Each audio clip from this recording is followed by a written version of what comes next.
In this video, I am going to show you how to set up TP-Link AV600 Powerline Wi-Fi extender. So the first thing that you'd like to do is basically connect the first adapter to the router. Plug the first adapter into a wall outlet near your router, and you'd like to connect the router using the included Ethernet cable. So the power and power line LED should start lighting up. Then go and plug the Wi-Fi extender. So plug the AV600 Wi-Fi extender into a wall outlet where you want the better Wi-Fi and wait until the power LED turns on. You'd like to keep it on the same electrical circuit as the first adapter during the setup, just during the setup. Then you'd like to start pairing the two adapters.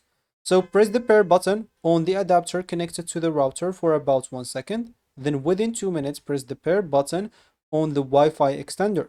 Wait until the power line LED becomes solid, indicating the adapters are paired together.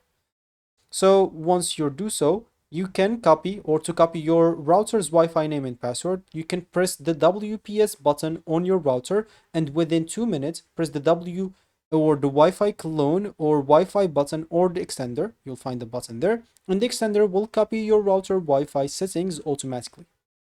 Once you're done with that, you can just go then and connect your phone, laptop, TV to the Wi-Fi extender or to the extender's Wi-Fi. Depending on your setup, it may use the same Wi-Fi name as your router or use the default basically Wi-Fi name printed on the extender.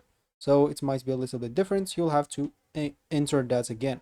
And yeah, you should be good to go. So that's how you set up a TP-Link AV600 Powerline Wi-Fi extender. I hope you found this video helpful. Thank you for watching and goodbye.